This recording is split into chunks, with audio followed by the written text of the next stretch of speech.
우리 특별히 오늘 말씀을 증거하기 위해서 우리에게는 무엇이 기쁨인가를 먼저 생각해 봐야 되겠죠.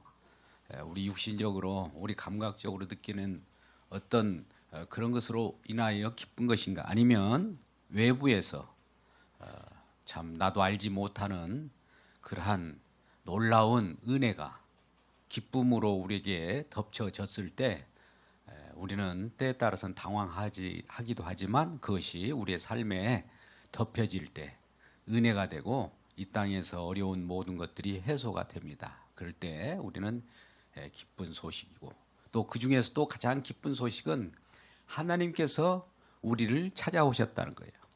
물론 하나님께서 우리를 찾아오셨다는 것을 이제 아기 탄생으로부터 성장 과정을 통해서 하나님께서 일하시는 여러 내용으로 설명하는 것이 이제 우리가 교회록으로 말하는 아기 탄생과 성장과 예수님의 십자가에 못 박히심과 또 부활과 승천과 하나님의 보좌 우편에 앉으시고 또 성령을 보내시는 것까지, 또 그래서 우리가 성령 안에서 하나님 나라를 경험하고 느끼고 그 속에서 생명으로 살아가는 것을 말합니다. 긴 설명 같지만 간단하죠. 근데 구주, 기쁘다 구주 오셨네. 우리는 이렇게 찬양하지 않습니까? 왜 기쁠까요? 구주가 오셨기 때문에. 그러면 구주는 뭘까요? 구세주죠. 우리를 구원하신 구원자. 그러면 우리는 지금 어디에 구원받지 못하고 허덕이는 상태에 있지 않습니까? 또 구원받은 자들도 이전에 구원받지 못한 상태에 있는 다른 사람들과 거방 같은 상태에서 구원받았음을 알게 되는 거 아니겠습니까?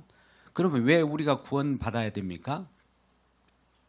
구원받았다는 거 뭐죠? 세상 속에 죽어가고 그 죽어가는 것이 사망이라고 합니다. 근데 사망은 우리 생물학적인 육신적인 죽음으로 끝이 되는 것이 아니요, 또 죽음 이후에는 두 번째 사망이 있습니다. 이 히브리서 9장 27절에 한 번 죽는 것은 우리에게 정해진 것인데 그 이후에도 심판이 있다라고 하면서 두 번째 사망을 얘기해요. 그러니까 두 번째 사망에 우리가 거하지 않고 첫 번째 이제 생물학적으로 죽는 죽음 다음에 우리에게 이어지는 새로운 생명, 영원한 생명, 그것을 우리에게 주시기 위해서 그 하늘나라에서, 그 높은 하늘 세계에서 이 땅의 낮은 세상으로 내려오셨다. 그분이 예수 그리스도라 이 말입니다. 그래서 우리는 그 분을 맞이할 때 기쁘다. 내가 죽어가는데도 나를 살리시러 이 땅에 오신 우리 주님을 맞이할 때 우리는 기쁜 거예요. 죽어가는 자에게 살려줄 수 있는 손을 내밀고 또 살려낼 때에 우리에게는 기쁨이 있는 겁니다. 그냥 와서 죽어가는 생명들을 바라보며 그냥 웃어주는 것으로 끝나는 것이 아니에요. 우리의 슬픔과 고통과 우리가 살아가는 연민과 여러 가지 괴로움을 다 아시고 직접 인간이 되셔서 우리와 함께 잠을 자고 또 여러 어려움을 겪기도 하고 머리 둘 곳이 없는 그러한 어려움을 겪고 나서 이러한 우리 마음을 공감하고 그러한 공감의 능력을 다 느끼신 다음에 우리와 함께 십자가에 못 박혀 돌아가심으로 말미암아 그 속에 우리 모두를 품고 세상 속에 우리를 조종하는 사단 마귀까지 그 머리를 박살내면서 십자가의 모든 고통을 다 해소시켜 우리에게 새로운 생명을 주신 구세주, 영원한 하나님, 그분과 함께 영생을 누리는 저와 여러분 되시기를 주님의 이름으로 축복합니다. 사실 요한복음 1장 14절은 말씀이신 하나님이 육신이 되어 이 땅에 왔다. 하나님은 말씀이세요. 말씀이신 그분이 이 세상을 창조하셨어요. 영원하신 그 말씀이 육신, 사람이 되어 이 땅에 오셨는데 그분의 모습을 보니 하나님 아버지의 독생자, 하나님의 아들 모습이죠. 하나님 아들 독생자의 모습이요. 그 속에는 은혜와 진리가 충만했다고 해요. 그러면 은혜와 진리를 가지고 이 땅에 와서 우리가 죽어가는 우리들을 다시 살려서 내가 길이요 진리요 생명이니 나로 말미암지 않고는 아버지 하나님께 갈 수가 없으니 나가 길이고 생명이고 진리니 나를 통해서 하나님을 영접하고 하나님께 가기를 이 땅에 오셔서 초청하러 오신 분이 예수 그리스도예요. 그래서 이러한 하나님이 말씀이 육신이 되어서 사람으로 오신 이 예수를 우리가 모셔드려야 합니다. 그러면 왜 오셨을까요? 아까 말씀드렸지 않습니까? 우리는 현재 이 세상에 살아갈 때 어려움이 없던가요? 여러분 형편이 나아졌어요? 작년하고 올해하고 형편이 어떠세요? 여러 세상 속에는 많은 사건 사고가 일어납니다. 또한 그 속에서 우리가 하루하루를 살아갈 때 우리 주변에 함께 있었던 사람들이 때에 따라서는 조금씩 사라지기도 하고 그분이 또 그리워 하기도 하지만 또 우리도 언젠가는 떠날 때가 올 거예요. 그렇다면 우리는 어디로 와서 무엇을 하다가 어디로 가는가? 이 목적을 알게 되면 하나님께서 이 땅에 잠시 우리로 하여금 고통 가운데 있을지라도 이곳에 잠시 버려진 잃어버린 양처럼 놓여 있다가 나중에 하나님께서 양을 찾으러 오는 모습으로 예수님께서 오신 거예요.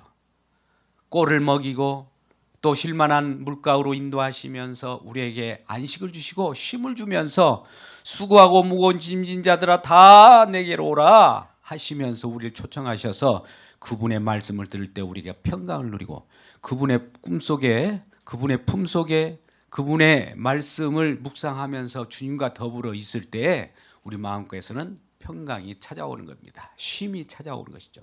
그것은 장차 영원한 세계 속에서 주님과 살아갈 하나님 나라 천국에서 살아갈 것을 이 땅에서 잠시 경험하고 이 땅에 우리가 죽음이 다가올 때도 죽음이 끝이 아니고 그것은 이제 영원한 생명을 향한 시작이라는 것을 우리에게 가르쳐 주는 것이에요. 그러니까 우리는 많은 사람을 죽음을 보고 장례식장에서 통곡하고 애곡하는 것보다도 예수를 믿게 되면 영원한 생명이 있기 때문에 우리의 겉사람이 후패하고 낡아지고 없어진다 할지라도 속사람으로 새로운 생명으로 탄생하는 그 나라에 계시니 우리 모두가 기뻐할 수 있는 거 아니겠습니까? 이 소망으로 살아가는 저와 여러분 되시기를 주님의 이름으로 축복합니다. 근데 이러한 하나님께서 이 땅에 오신 아기 모습으로 오셨는데 오신 그 방법이 참 특이해요. 오신 방법이 떡집에서 떡그릇 속에 떡으로 오신 거예요. 자, 오늘 말씀을 한번 볼까요? 지금 요셉도 다윗의 집 속속이로 갈릴리 나사렛 동네에서 유대를 향하여 베들레헴이라 하는 다윗의 동네로 약혼한 마리아와 함께 호적하러 갔다. 자, 지금 호적을 하러 가게 되는데 이 말의 시작은 그렇게 됩니다. 왜 호적을 하게 됐냐면 그 시대에 팍스 로마 세상의 힘의 권력, 세상을 호령하고 군주 제왕으로 있었던 자가 로마의 황제 아우구스토였어요. 아우구스토는 그 닉네임이 옥타비아누스예요. 우리가 세계사를 바라보면 엄청난 그 세상을 가장 전제군주로 그 막강한 힘을 구가했던 데가 바로 옥타비아누스, 오늘 나오는 가이사 아구스토 시대예요. 이게 세계의 제패는 지금 아구스토 황제 하에서 살아갈 때 이 황제는 세상 속에 어떤 인구 조절을 통해서 그 노동력을 우리가 알게 되고 또 인구 조사를 통해서 징병을 징집하고 그런 거 아니겠습니까? 조세를 거둬들이고 그래서 세상 살아가는 세상 살림을 할 게 아니겠어요? 그러하기 위하여 인구 조사를 하게 되는데 그 각각 고향으로 가서 호적을 하게 되었습니다. 옛날에는 호적을 하는 시기가 있었고 또 주민등록을 하는 시기가 있어요. 자기가 태어나는 곳에 가야 돼요. 근데 이 지금 요셉과 마리아는 서로 약혼한 상태죠. 요셉과 마리아 사이에서 예수님이 탄생하게 되는데요. 탄생하기 전에 미리 그 다윗의 동네 베들레헴이라 하는 곳에 지금 호적을 하러 가는 것이죠. 그들은 다윗의 자손으로 온 요셉, 다윗의 자손으로 온 지금 마리아란 말이죠. 그러니까 태어난 곳이 유대의 베들레헴 지역에서 태어났어요. 그래서 그 속에서 태어나서 객지 생활을 하고 다시 이제 호적을 하러 베들레헴으로 가는 겁니다. 근데 베들레헴이라고 하는 말이 여러분 뭘까요? 벳레헴. 벳레헴. 벳은 집이에요. 레헴은 떡이에요. 그러니까 떡집이에요. 베들레헴이라고 하는 곳이 떡집인데 여러분 하나님의 나라도 우리가 하나님 아버지를 말씀합니다. 하나님의 아들 예수를 말합니다. 아버지와 아들을 말할 때 떡과 떡집을 상징하기도 해요. 하나님 나라는 떡집의 떡인데 이 땅에서 베들레헴이 바로 떡집의 떡이 있다는 겁니다. 동일하게 하늘나라에서 떡집이 이 땅의 떡집으로 오는 거예요. 베들레헴으로 이 요셉과 마리아가 가는데 그 베들레헴이라고 하는 곳에서 아마 이 산딸이 되어서 또 해산한 날이 다가왔는데 이 아이를 낳을 곳이 없는 거예요. 그래서 여관을 아무리 두들려도 그것을 내어줄 여관도 없고 아이를 낳을 수 있는 그런 조건들도 안 되는 겁니다. 그래서 짐승의 우릿간에서 아이를 낳아 그 구유에 아이를 놓은 거예요. 이러한 일이 벌어질 때 정말 낮고 천한 이 하나님이시고 하나님의 아들이 이 땅에 오셨는데 태어난 곳이 왕궁도 아닙니다. 좀 거다하게 살아가는 우리가 살아가는 일반 형편이 되는 그런 것도 아닙니다. 가장 천한 모습, 가장 천한 자리, 냄새나는 곳, 그곳에서 아기가 탄생했으니 그 아기가 바로 예수 그리스도라는 겁니다. 하나님이 극히 높고 높은 전능하신 하나님이 이 땅에 오실 때 가장 겸손한 모습, 가장 낮은 자리에서 냄새나는 그곳에서 탄생했다는 사실. 그러면 우리보다도 더 낮은 모습으로 탄생했기 때문에 우리를 죽여 세우는 일에는 우리에게도 희망이 있는 거 아닙니까? 그가 이제 우리를 살리는 일을 하게 되는 겁니다. 이 마음은 사실 보이는 그 베들레헴이라고 하는 마국간, 그 우리간에 구유에 놓여 있지만, 그래서 태어났지만 사실 저와 여러분의 마음도 같은 거예요. 우리는 예레미야 17장 9절 말씀 같은 경우 우리가 살펴본데 사람이 부패한 것이 뭐예요? 우리의 마음이라는 거예요. 부패한 마음과 같은 그런 심선이 우리가 부패해서 냄새나는 우리 마음 가운데로 말씀이 들어온 것과 같은 거예요. 왜요? 우리는 죽어가고 있거든요. 그래서 우리 살리시려고 직접 우리 마음, 저와 이런 마음 가운데 임하시는 우리 주님을 영접하기를 주님의 이름으로 축복합니다. 그래서 이러한 호적을 하러 갈 때 이 세상에는 권력을 주기 위하여 아우구스토라고 하는 황제가 이런 호적을 명할 때 그런 것은 절대적인 거예요. 누구도 거역할 수 없는 그런 일을 해가는데 우연찮게 세상 역사, 힘으로 운영되는 이런 역사 속에서 하나님의 구원의 역사, 언약의 역사, 말씀의 역사는 그것을 배경으로 해서 세상 왕국을 유지하고 세계를 제패는 팍스 로마라고 하는 것을 배경으로 하여서 하나님의 역사가 운행되는 이 사실은 놀라운 거 아닙니까? 어찌 그것도 그냥 우연히 이루어지겠습니까? 미가서 선지자가 5장 2절 말씀, 구약의 약 예수님 오시기 주전 700여 년 전에 미리 이렇게 예언했습니다. 베들레헴 에브라다야, 너는 유다 족속 중에 작을 자라도 이스라엘 다스릴 자가 내게로 나올 것이라. 그는 근본 상고의 영혼에 있느니라. 상고에 있다는 것은 이 세상 창조 세계 말고 영원, 이 세상을 벗어난 그 상고에 있는 그 영원 세계 속에서 이 땅으로 들어온 그러한 이스라엘 만왕의 왕으로 오실 왕이 가장 작은 곳 베들레헴 에브라다 유다 족속 중에 작은 곳에 오시게 되었다는 것이죠. 근데 그곳에 오기 위하여 이게 우연일까요? 호적을 하러 베들레헴으로 요셉이 가고 마리아가 가가지고 거기서 가장 또 낮은 베들레헴에서 낮은 우리간에서 나서 구유에 놓였단 말입니다. 이것이 우연입니까? 말씀의 미가서 예언대로 그대로 성취되는 거예요.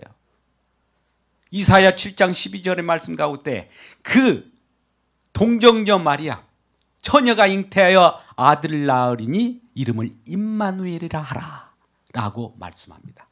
말 그대로 임마누엘, 우리와 함께 하신 하나님, 우리와 함께 하고자 해서 오실 하나님이 지금 오신 거예요.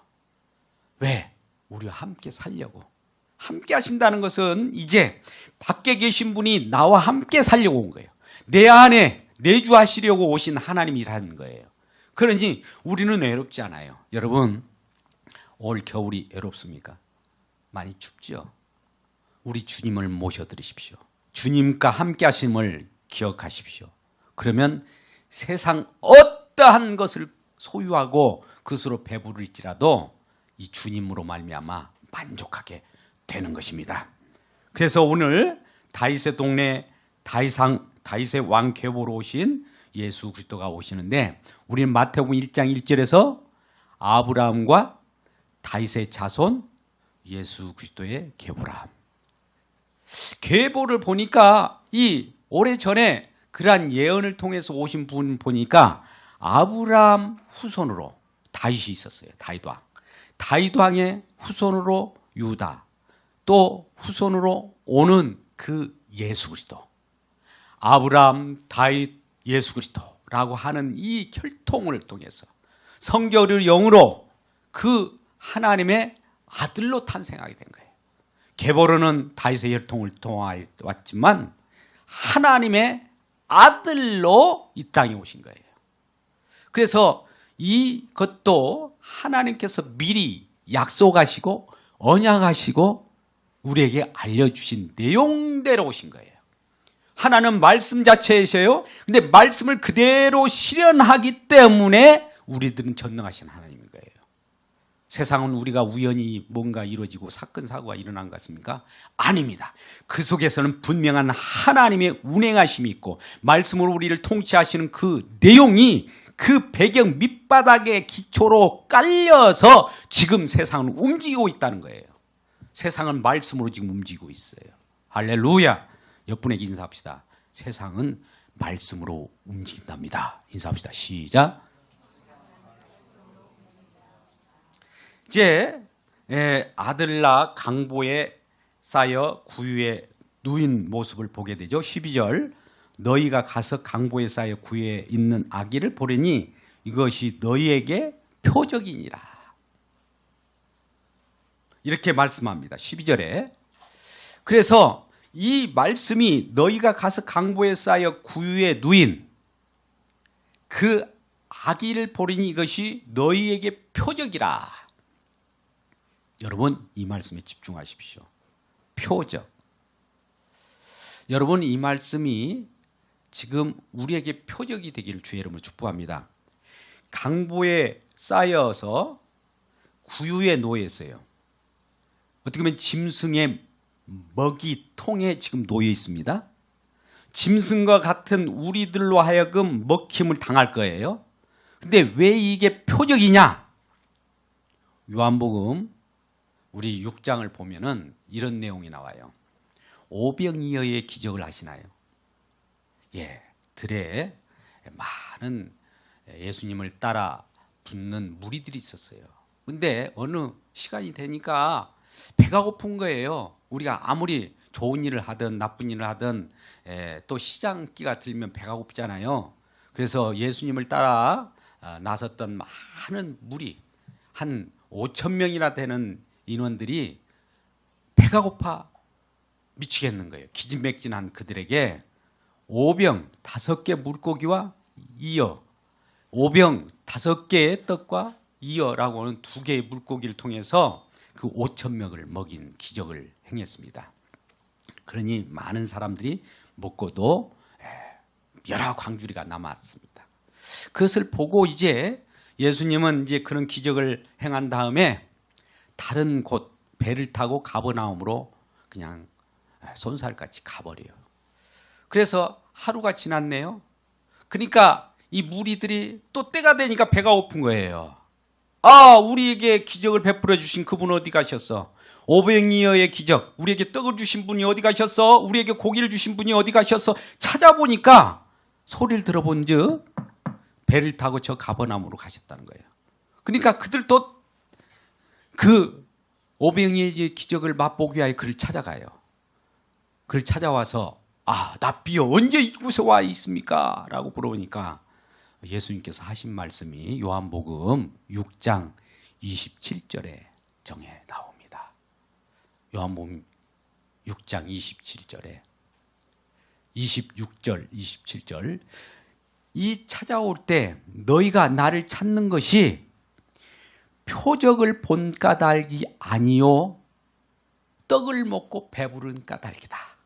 그러니까 예수님을 찾아다니는 그 자체가 우리가 표적을 향하여 표적을 느끼고 표적을 경험하기 위하여 찾아간 것이 아니라 떡 먹고 배부르고 부귀영화하게 위하여 예수님을 찾더라 이 말이에요. 여러분 오늘날도 그렇게 예수를 믿습니까? 내가 세상에서 실패했기 때문에 예수님 믿고 성공하려고 예수 믿습니까? 내가 가난하고 배고프기 때문에 부귀영화 내 배부르기 위하여 의식주를 해결하여 자아실현을 하기 위해 예수님을 믿습니까? 왜 그렇게 나를 찾느냐고 예수님 꾸짖는 거예요. 아, 너희들은 나를 찾는 그 이유가 그 떡을 먹고 배고프니까 또 떡을 먹고 싶어서 나를 찾지만 사실은 표적을 보아라 이거예요. 표적을 본 까닭이 아니라 나를 찾는 이유는 배를 줄인 배를 배불리려고 오는구나 라고 하면서 그 다음에 이런 말씀을 이야기합니다. 우리 같이 읽어봐요. 시작. 썩을 양식을 위하여 일하지 말고 영생하도록 있는 양식을 위하여 하라. 이 양식은 인자가 너에게 주리니 인자는 하나님 아버지께서 인치시는 자니라. 28절도 한번 계속 읽어보죠. 그들에게 묻되 우리가 그러면 어떻게 하여야 하나님을 일을 하오리까? 갑자기 예수님을 따라다니면서 하나님을 도우려고 하고 하나님께 이 기쁨이 되는 일을 해보려고 하나님의 일이 무엇이 하려고 해야 하나님의 일을 합니까? 라고 할 때 요한복음 6장 29절 이렇게 말씀합니다. 하나님의 일은 뭐라고요? 예수께서 이르시되 하나님께서 보내신 일을 믿는 것이 하나님의 일이라는 겁니다. 할렐루야. 여러분 이 말씀이 어렵습니까? 자, 하나님의 일은 내가 어떤 일을 하는 것이 아니라 하나님을 믿는 것이 먼저 일이라는 겁니다. 믿게 되면 그 믿음이 우리 가운데 오면 하나님이 우리를 어떤 일을 하게 만들 거예요. 그러면서 29절에는 하나님의 일은 나를 믿는 것이다 라고 하면서 계속 이어져 가는데요. 6장 33절 정도 말씀을 한번 볼까요? 여러분 하나님의 떡은 하늘에서 내려와 세상에 생명을 주는 이것이다 라고 하는 거예요. 참 많은 사람이 이 썩는 양식을 위하지 말고 영생하도록 있는 양식을 위하여 일하고 하는데, 영생하도록 있는 양식이 뭐냐면 하나님의 떡인데요, 하늘에서 내려 세상에 생명을 주는 것이래요. 근데 하나님의 떡이 베들레헴에 그 구유에 놓인 그 자체가 떡이라는 겁니다. 예수님께서 생명의 떡으로 온 거예요. 요한복음 6장 35절 말씀을 계속 보였어요. 예수께서 이르되 나는 생명의 떡이니 내가 오는 자는, 내게 오는 자는, 예수께 오는 자는 결코 줄이지 아니하리라. 또 나를 믿는 자는 영원히 목마르지 아니라.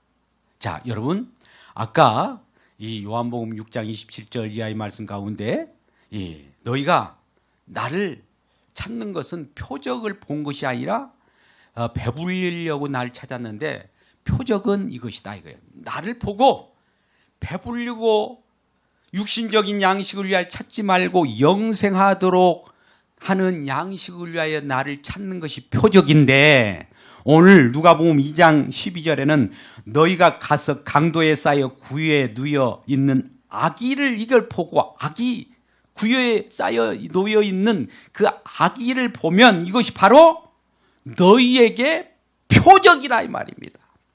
생명을 주는 양식인 표적이라 이거예요. 영생하도록 우리에게 주시는 예수님 자체가 먹이가 되어서 짐승과 같은 우리들에게 영원한 생명을 주시한 표적이라 이 말입니다. 이것을 주시기 위하여 이 땅에 오신 날이 성탄일이에요. 그러니 우리에게는 기쁨인 것이죠. 이 소식을 그런데 처음부터 우리가 맞이한 것이 아니에요.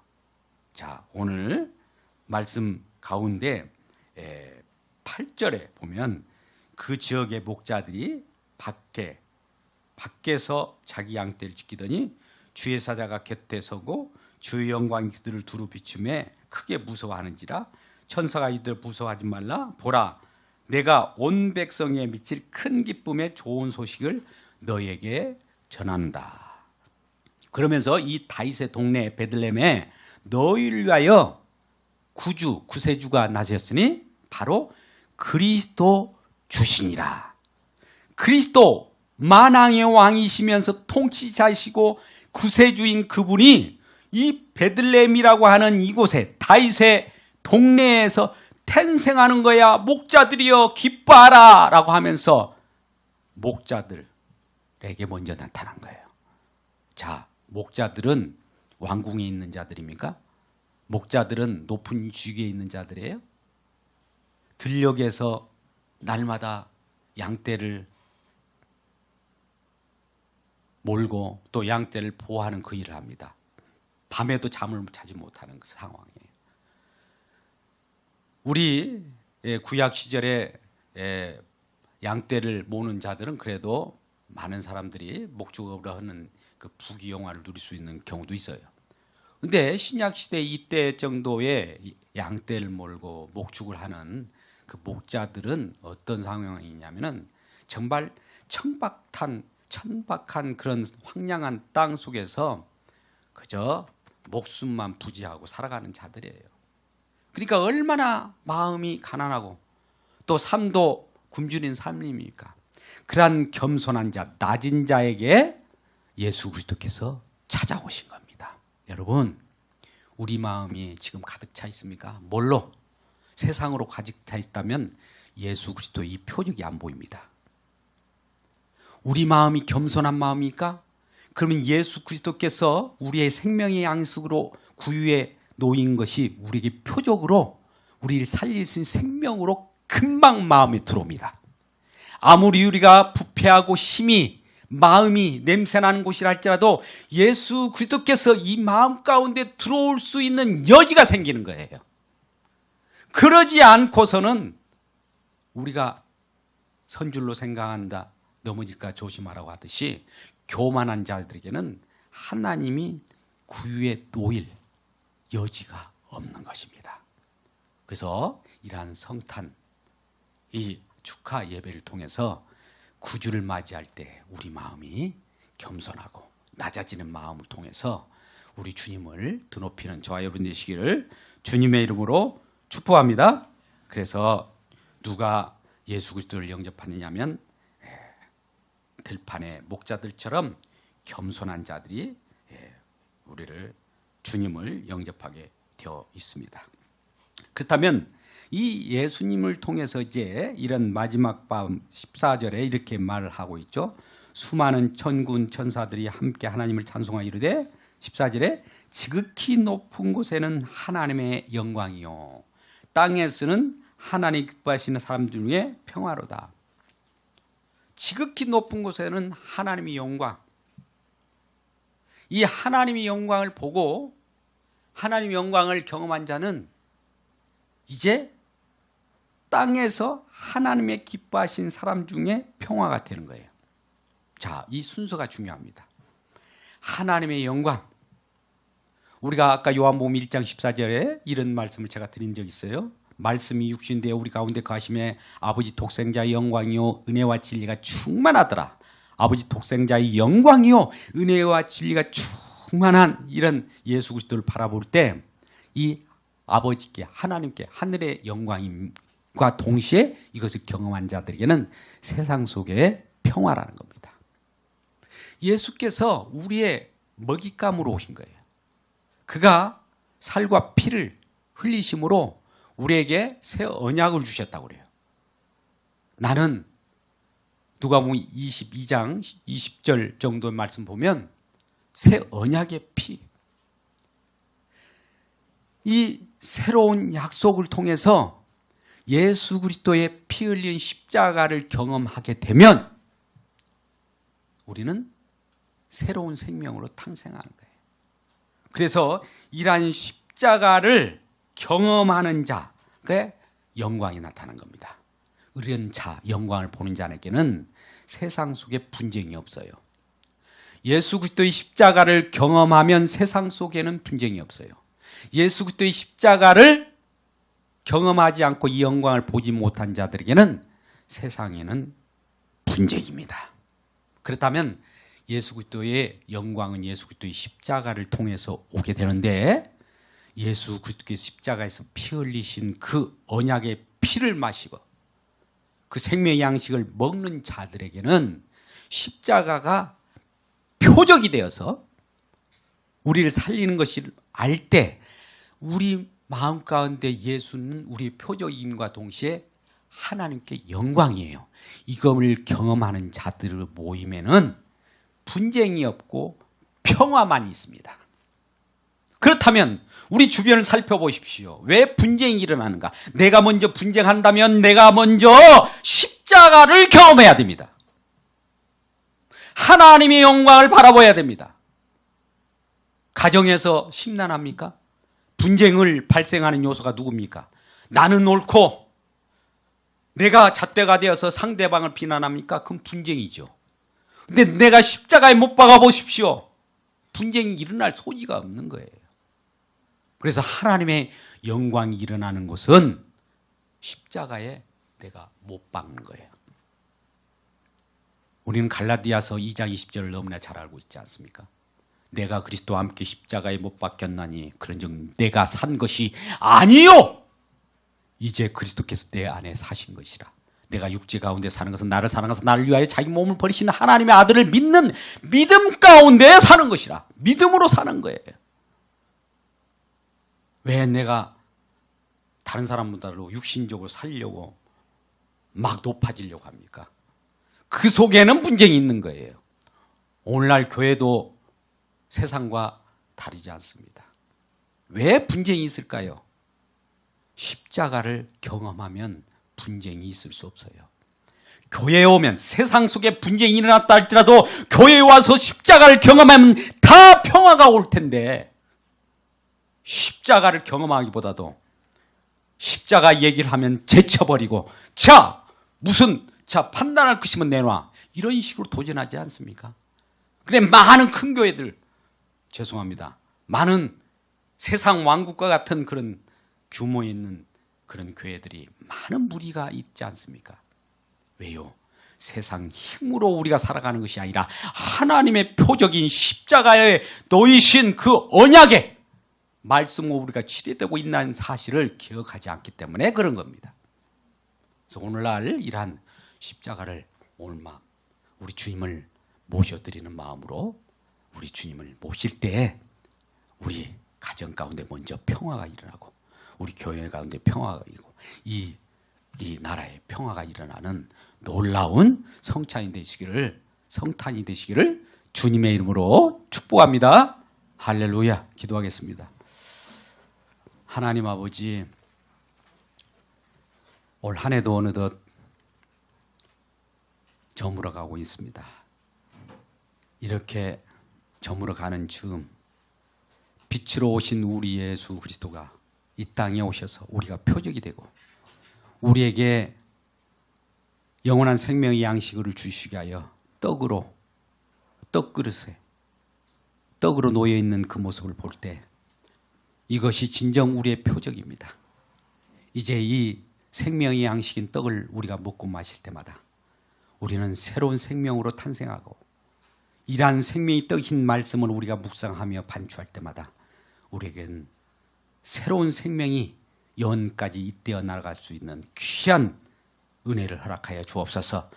먼저 우리 주님을 모시고 사는 기쁨 속에 구원받은 백성으로 우리 주 예수 그리스도를 구세주로 믿고 또 우리 가족이 예수 그리스도를 영접하여 영원한 생명 속에 함께 가족이 되며 또 교회 가운데 많은 사람이 오는 자마다 예수 그리스도를 믿고 기쁨으로 서로 호흡하며 서로 만나 교제를 나눌 때 서로 생명을 나누는 관계가 되게 하시고 이 나라 이 민족 힘들고 어렵고 세상 군왕들이 여러 가지 제국을 꿈꾸며 힘겨루기를 한다 할지라도 그 속에는 엄연히 우리 주님의 나라가 통치되고 있은 이 나라에 놀라운 사랑 우리가 경험케 하여 주시옵소서.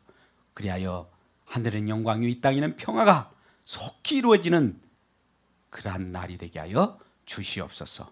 오늘도 예배 가운데 나온 한 사람 한 사람을 축복하시고 진정 그 마음 가운데 우리 주님께서 주인이 되셔서 직접 생명의 양식으로 마음을 지배하시고 생명을 주시고 영원한 끊이지 않는 영원한 생명수로 곁들여 주옵소서. 예수님의 이름으로 기도드리옵나이다. 아멘. 옆분과 함께 인사합시다. 생명의 떡을 우리 먹읍시다. 인사합시다. 생명의 떡을 먹읍시다. 예, 반갑습니다.